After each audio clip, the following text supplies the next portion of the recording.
এই পিতলৰ সামগ্ৰী কেতিয়াও আহিব নোৱাৰে, ইয়াত কেতিয়াও আহিব নোৱাৰে।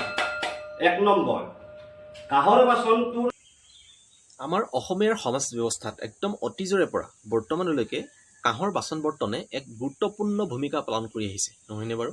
কিন্তু বৰ্তমান সময়ত আমাৰ অসমত বিশেষকৈ এই কাঁহ শিল্পই একদম ডাঙৰ সমস্যাৰ সন্মুখীন হ'বলগীয়া হৈছে। তাৰ প্ৰথমটো হৈ গ'ল যে বৰ্তমান সময়ত বজাৰত উপলব্ধ যিসমূহ নেকি বিভিন্ন ডিজাইনত বিভিন্ন কালাৰৰ ব্যৱহাৰ কৰিবলৈ খুব সুবিধাজনক কিছুমান প্লাষ্টিকৰ বাচন বৰ্তন ওলাই গ'ল। গতিকে এই প্লাষ্টিকৰ বাচন বৰ্তনসমূহ বৰ্তমান মানুহৰ ঘৰে ঘৰে বহুলভাৱে ব্যৱহাৰ হ'ব ধৰাৰ বাবে এই কাঁহৰ বাচন বৰ্তনৰ ব্যৱহাৰ বৰ্তমান সময়ত আমাৰ সমাজত প্ৰায় কমি আহিব ধৰিছে। আৰু 2 নম্বৰতে হৈ গ'ল যে আমাৰ সমাজৰ কিছুমান দুষ্ট ব্যৱসায়ীয়ে একদম হাইলাখ কাঁহৰ বাচনৰ দৰেই, কিন্তু পিয়ৰ কাঁহ নহয়, সেইটো তাত কিছুমান ধাতু মিক্স কৰি পেলাই কিছুমান কাঁহৰ বাচন বৰ্তন প্ৰস্তুত কৰি মেচিনত তেওঁলোকে সেইসমূহ বজাৰত উলিয়াই দিছে। আৰু বহুতে সেই ক্ষেত্ৰত ক্ৰয় কৰোঁতে গ্ৰাহকে ঠগ খায়, কিন্তু সেইসমূহ প্ৰকৃততে আচলতে পিয়ৰ কাঁহৰ বাচন বৰ্তন নহয়। আপোনালোকে বজাৰৰ পৰাই হওক বা দোকানৰ পৰাই হওক যেতিয়াই কাঁহৰ বাচন বৰ্তন আপোনালোকে ক্ৰয় কৰিব, সেই সময়ত আপোনালোকে কেনেকৈ চিনাক্ত কৰিব যে সেই বাচনবিধ পিয়ৰ কাঁহৰ হয় নে নহয়।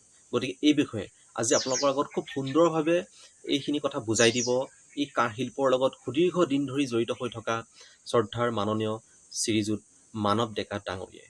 তেখেতে খুব সুন্দৰভাৱে কথাখিনি বুজাই দিছে আপোনালোকে খুব মনোযোগ দি শুনক, আৰু পাৰিলে আপোনালোকে এই ভিডিঅ'টো সকলোলৈকে শ্বেয়াৰ কৰি দিয়ক, যাতে সকলোৱে এই কথাখিনি গম পায়, কোনেও যাতে এই কাঁহৰ বাচন বৰ্তন ক্ৰয় কৰাৰ ক্ষেত্ৰত যাতে কোনো ঠগ খাবলগীয়া নহয়। আৰু লগতে আমি সংকল্পবদ্ধ হওঁ যাতে এই অসমৰ কাঁহ শিল্পৰ লগত জড়িত যিসকল কঁহাৰ, আমাৰ সৰ্থেবাৰীৰ যিসকল কঁহাৰ, তেওঁলোকৰ মুখত যাতে আমি কিছু যাতে হাঁহি বিৰিঙাব পাৰোঁ, বা তেওঁলোকৰ যিটো কাঁহ শিল্প, সেই কাঁহ শিল্পক যাতে আমি অসমত যাতে জীয়াই ৰাখিব পাৰোঁ, তাৰ বাবে আমি সকলোৱে বদ্ধপৰিকৰ হওঁ। আহক আমি ভিডিঅ'টো চাওঁ। কাঁহৰ বাচন বৰ্তন ক্ৰয়ৰ ক্ষেত্ৰত হোৱা অসুবিধাৰ বাবে কেনেদৰে 1 নম্বৰ মাল আৰু 2 নম্বৰ মাল চিনাক্তকৰণ কৰিব, সেই বিষয়ে অকণমান আপোনালোকৰ আগত দাঙি ধৰিবলৈ ওলাইছোঁ। আপোনালোকে জানে সৰ্থেবাৰী কাঁহ শিল্পৰ বাবে বিখ্যাত। সৰ্থেবাৰীৰ মানুহৰ ৰাতিপুৱাই কাঁহৰ জনজননী, হাতুৰিৰ কোবত। সকলোৱে কয় যে চৰাইৰ মাতত ৰাতিপুৱাই, কিন্তু সৰ্থেবাৰীত আমি দেখিবলৈ পাইছোঁ হাতুৰিৰ কোবত ৰাতিপুৱাই। সৰ্থেবাৰীৰ কাঁহ পিতলৰ শিল্প আজিৰ নহয়, অতি পুৰণি। এতিয়া এই শিল্পটোৰ প্ৰতি কিছু ক্ষেত্ৰত ভাবুকি আহি পৰিছে 2 নম্বৰ মালৰ আবিৰ্ভাৱে। ইয়াৰ কিছুমান অসাধু ব্যৱসায়ীয়ে আমাৰ যিটো শিল্প, কাঁহ শিল্প, এই শিল্পটোৰ নমুনা নকল কৰি একে ধৰণৰ সামগ্ৰী বজাৰত মেলি দিছে, যাৰ ফলত আমাৰ গ্ৰাহক সমাজ কাঁহৰ বাচন এটা কিনিম বুলি আহি তেওঁলোকৰ হাতত নকল সামগ্ৰী পৰিছে। যিটো নকল সামগ্ৰী ক্ৰয় কৰাৰ পিছত তেওঁলোকে ব্যৱহাৰৰ ক্ষেত্ৰত যথেষ্ট অসুবিধাৰ সন্মুখীন হয়, তাৰোপৰি আৰ্থিকভাৱে বহুত ক্ষতি হয়।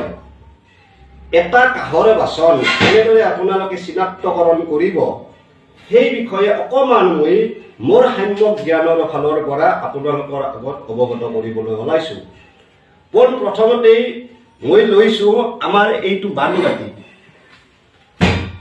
আমাৰ এইটো বানবাতি বুলি কয়, আৰু কিছুমানে এইটোক মানবাতি বুলিও কয়। মান ধৰাৰ ক্ষেত্ৰত ব্যৱহাৰ হোৱাৰ কাৰণে ইয়াক মানবাতি বুলিও কয়। এই বানবাতিটোৰ অবিকল 2 নম্বৰ বানবাতি এটা উলিয়াই দিছে বজাৰত, যাৰ ফলত গ্ৰাহকসকলে ক্ৰয়ৰ ক্ষেত্ৰত অসুবিধাৰ সন্মুখীন হয়, তেওঁলোকে বাছনি কৰাত যথেষ্ট অসুবিধা পায়। ইয়াক কেনেদৰে বাছনি কৰিব মই পোনপ্ৰথমতে আপোনালোকক ক'বলৈ ওলাইছোঁ। আমাৰ এটা প্ৰবচন আছে যে বজাৰেহে জানিবা কাঁহ নে পিতল। কাঁহৰ যিটো চাউণ্ড, যিটো শব্দ, এই শব্দৰ লগত এই পিতলৰে তৈয়াৰী কৰা বাচনৰ শব্দ একে নহয়। কাঁহৰ শব্দ এটা যেনেদৰে ৰিনৰিনাই থাকিব, যেনেদৰে ইয়াত যিটো ৰিণাই থাকিব, এই চাউণ্ডটো এই পিতলৰ সামগ্ৰীত কেতিয়াও আহিব নোৱাৰে, ইয়াত কেতিয়াও আহিব নোৱাৰে। 1 নম্বৰ, কাঁহৰ বাচনটোৰ চাউণ্ড বহুত সময়লৈ ৰিণাই থাকিব আৰু ই চাউণ্ডটো একেবাৰে শ্ল' হ'ব।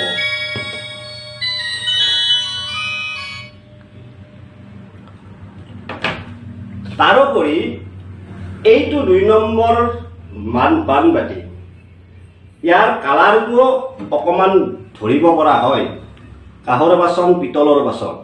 তাৰোপৰি ফিনিচিঙৰ ক্ষেত্ৰত দেখিবলৈ পোৱা যায় কাঁহৰ বাচনত সদায় হাতুৰিৰ চিন থাকে, কাৰণ এইবিলাক হেণ্ডমেড। হেণ্ডমেড বস্তুবিলাকৰ যিবিলাক ভাজ হয় হাতুৰিৰে মাৰা হয়, হাতুৰিৰ কোববিলাক প্ৰায়ে থাকি যায়। আফটাৰ ফিনিচিঙৰ পিছতো হাতুৰিৰ কোব থাকে, এই এটা কজ। কিন্তু এই পিতলৰ বাতিটোত কোনো ধৰণৰ হাতুৰিৰ চিন নাথাকে, প্লেইন, কাৰণ ইয়াত মেচিন মেড, এইটো ঢালাই কৰি বনোৱা হয়। ঢালাই কৰি দিয়াৰ কাৰণে ইয়াত কোনো ধৰণৰ হাতুৰিৰ কোব নাথাকে। তাৰোপৰি এই বানবাতিটো দুখলপীয়া, এইটো এটা বেলেগ পৰ্চন, এইটো এটা বেলেগ পৰ্চন। এই বানবাতিটো একেলগে তেওঁলোকে ঢালাই কৰি বনাইছে, এইটো 2 নম্বৰ বানবাতি। ইয়াত চিনি পায়, তলিখনত চিনি পায়, এইখনৰ তলিখন চব প্লেইন ঢালাই হৈ আছে, আৰু এইখনৰ তলিখন চব জইন দিছে, হাতেৰে জইন দিছে। হাতেৰে জইন দিয়াৰ কাৰণে ইয়াত এটা এইটো পৰ্চন বনাওঁতে এটা লেটুৰ নিচিনা তলত আহি যায়, এইটোৰ লগত ফিক্সেশ্যন হয়, জইন হয়, সেইটো বাহিৰেৰে ওলাইয়ে থাকে, এইটো ওলাইয়ে আছে।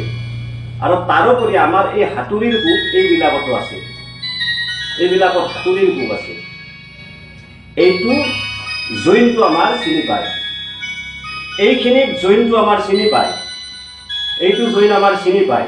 দুখলপীয়া যে এইটো স্পষ্টভাৱে ধৰিব পাৰি, কিন্তু এইটো যে দুখলপীয়া নহয়, এই জইনটো তেওঁলোকৰ নাথাকে, একেলগে আহে। আৰু এই তলিখন সদায় তেওঁলোকৰ সমান, জইন নাই।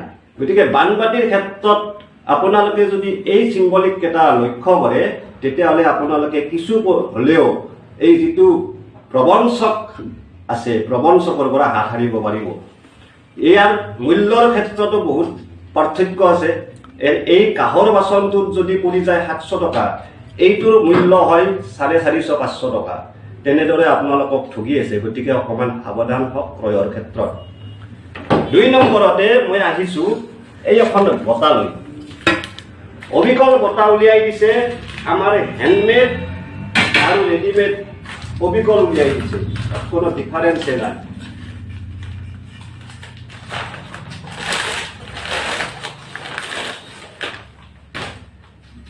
এইখন 2 নম্বৰ।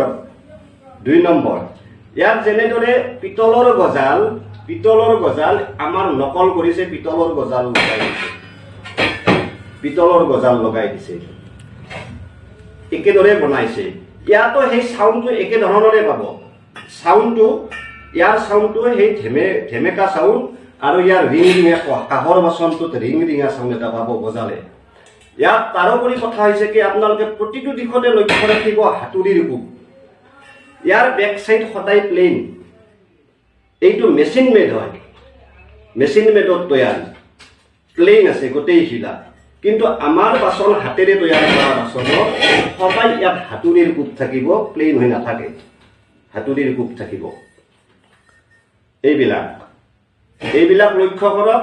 ইয়াত তাৰমানে যিটো জইন আছে তলত একে ধৰণৰে জইন, আমাৰ দুখলপীয়াটো বঁটাটো আমাৰ দুখলপীয়া, ইয়াত জইন আছে। ইয়াত এইটো তেওঁলোকে নকলৰ কাৰণে এতিয়া নতুনকৈ বনাইছে, আগতে এখনে হৈ আহিছিলে, এতিয়া দুটা পাৰ্ট কৰি দিছে। আগতে কিন্তু এটাই আহিছিলে, এতিয়া 2টা পাৰ্ট সম্পূৰ্ণ নকল কৰিছে। ইয়াত তাৰমানে ধৰাটো যে সাধাৰণ কাষ্টমাৰৰ কাৰণে যথেষ্ট অসুবিধা হয়, গতিকে বজাই চাব আৰু হাতুৰিৰ কোব লক্ষ্য ৰাখিব। এই 2টা বস্তু বাছনি কৰাৰ ক্ষেত্ৰত বিশেষ মনোযোগ দিব ক্ৰয়ৰ সময়ত। 3 নম্বৰতে আমি আহিছোঁ কাঁহী আৰু বাতি, যিটো আমাৰ সৰ্বসাধাৰণ ৰাইজে সদায় ঘৰত ব্যৱহাৰ কৰে। সৰ্বসাধাৰণ ৰাইজে এইখিনিত যথেষ্ট ধৰণে ঠগামি খাই আছে, বহুত পইচা অপচয় হৈছে তেওঁলোকৰ ক্ৰয়ৰ ক্ষেত্ৰত। বজাৰত আহিছে, এযোৰ ভাল কাঁহী বাতি উপহাৰ দিব, কিন্তু তেওঁৰ হাতত পৰিছে পিতলৰ বাচন। কেইদিনমান ব্যৱহাৰ কৰাৰ পিছতে এই বাচনখিনি কলা পৰি যায়, পিতলৰ বাচনখিনি কলা পৰি যায়। আৰু আমাৰ যিখিনি কাঁহৰ বাচন আছে, যিমানে ইউজ কৰিব, যিমানে ব্যৱহাৰ কৰিব, ইয়াৰ এটা প্ৰলেপটো বাঢ়িয়ে যায়, গ্লেজটো বাঢ়ি থাকে। আৰু ইয়াৰ ৰিচেল ভেলু আপুনি যদি ক্ৰয় কৰে এতিয়া 1200 টকাত, আপোনাৰ এযোৰ কাঁহী বাতি কমেও 50 বছৰৰ আগতে নষ্ট হৈ নাযায়। ইয়াৰ ৰিচেল ভেলু আপুনি এতিয়া নতুন মূল্য দি, নতুন বাচনত যিমান মূল্য দি কিনিছে ৰিচেল ভেলু প্ৰায় সেইখিনিয়ে পাব। কিন্তু পিতলৰ সামগ্ৰীখিনি ক্ৰয় ডেমেজ হৈ যোৱাৰ পিছত, বেয়া হৈ যোৱাৰ পিছত ইয়াৰ ৰিচেল ভেলুটো একেবাৰে কম পৰিমাণে পাব। গতিকে সাৱধান হওক ৰাইজ। মই এই বিষয়েও কৈছোঁ অকণমান। এইখন কাঁহী আমাৰ অৰিজিন কাঁহী। এই কাঁহীখনৰ বেক চাইডটো লক্ষ্য ৰাখক আপুনি, গোটেইখিনিত হাতুৰিৰে হাত কোবাই কোবাই কোবাই কোবাই সমান কৰিছে। এই বাচনবিলাকে যেতিয়া বনাই কাৰিকৰে, তেওঁলোকে জুইত হিট দি দি বাচন বনায়। জুইত হিট দি বাচনৰ শ্বেপটো হোৱাৰ পিছত তেওঁলোকে পানীত পেলাই দিয়ে। পানীত পেলোৱাৰ পিছত বাচনখন একেবাৰতে প্লেইন হৈ নাযায়। তাক প্লেইন কৰাৰ কাৰণে তেওঁলোকে হাতুৰিৰে কোবাই কোবাই, যিটো আমাৰ শালৰ ভাষাত কয়, আমাৰ শিল্পীৰ ভাষাত কয় মাঠে মানে এইবিলাক সমান কৰি লয়, একেবাৰে সমান কৰি লয়, যাত ৰিঙৰ নিচিনা হাতুৰিৰ কোব পাব, ৰিঙৰ নিচিনা হাতুৰিৰ কোব পাব। ক্ৰমাগতভাৱে তেওঁলোকে প্লেইন কৰি লৈ আহিব। আনপিনে যিখন আমাৰ 2 নম্বৰ কাঁহী আছে,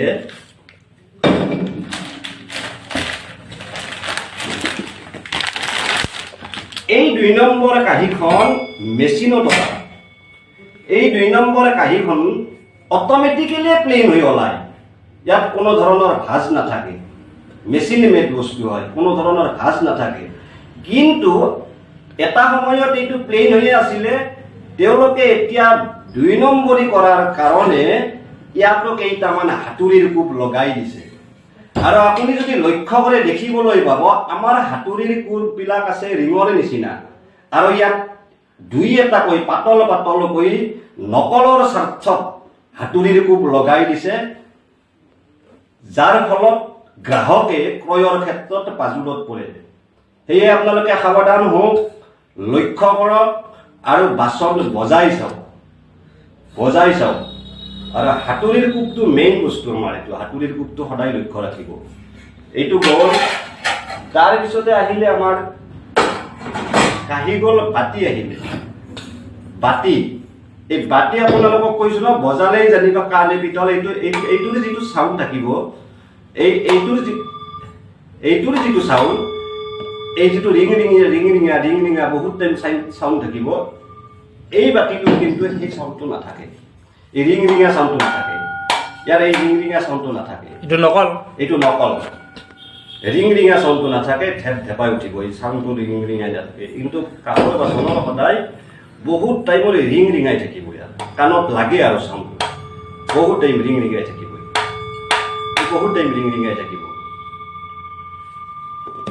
ইয়াৰ বাতিটো চাওক আপুনি সাধাৰণ কাষ্টমাৰে ধৰাত যথেষ্ট অসুবিধা হয়। আনকি আমিও কেতিয়াবা পাজুলত পৰি যাওঁ, সদায় লাৰি থকা মানুহ আমিও সদায় পাজুলত পৰি যাওঁ, কোনটো অৰিজিন, কোনটো 2 নম্বৰ, কোনটো নকলি। ইয়াত আমি লক্ষ্য ৰাখিছোঁ এটাই বস্তু, সেইটোৱে হৈছে আমাৰ হাতুৰিৰ কোব। বেক চাইডত হাতুৰিৰ কোব এইটোত নাপাবই 2 নম্বৰটো। কিন্তু আমাৰ 1 নম্বৰটো যিটো প্লেইন খহটা হৈ থাকিব সদায়, আমাৰ বেক চাইডটোত সদায় খহটা হাতুৰিৰ কোবৰ কাৰণে। এইটো প্ৰত্যেকটাত চাওক আপুনি, গোটেইখিনিত ৰিঙৰ নিচিনা হাতুৰিৰ কোব আছে, ৰিং নহ'লে বাতিটো প্লেইন নহয়। এইটো গোটেই ৰিঙৰ নিচিনা এনেদৰে হাতুৰিৰে কোবাই, এই ৰিঙৰ নিচিনা এই ক্ৰমাগতভাৱে ওপৰলৈ কোবাই লৈ আহে। এইটো প্লেইন কৰে তেওঁলোকে হাতুৰিৰ কোবেৰে, আৰু এইটোতো অট'মেটিকেলি মেচিনত ওলাই যায়, গতিকে তাত হাতুৰিৰ কোব নাথাকে। খালি শ্ব' কৰাৰ কাৰণে পাতলকৈ 2-এটা আজিকালি হাতুৰিৰ কোব দিয়া কৰিছে। গতিকে সাৱধান হওক, আপোনালোকে কাঁহৰ সামগ্ৰী ক্ৰয় কৰাৰ ক্ষেত্ৰত বিশেষ মনোযোগ দিয়ক। আৰু ফ্লাইং যিবিলাক বেপাৰী আছে, কান্ধত লৈ যোৱা বেপাৰী, তেওঁলোকৰ পৰা বাচন কিনাত সাৱধান হওক। আমাৰ ৰেপুটেড দোকানলৈ আহক। বিশেষকৈ ইয়াত অসম সমবায় কঁহাৰ সংঘৰ জন্ম হৈছিলে কঁহাৰসকলৰ শিল্পীসকলৰ স্বাৰ্থ ৰক্ষাৰ কাৰণে 1933 চনতেই আমাৰ এজন বিশিষ্ট ব্যক্তি বৰেণ্য ব্যক্তি সৰ্থেবাৰীত জন্মগ্ৰহণ কৰিছিলে। তেখেত হৈছে কহিৰাম দাস, স্বৰ্গীয় কহিৰাম দাস। তেখেতৰ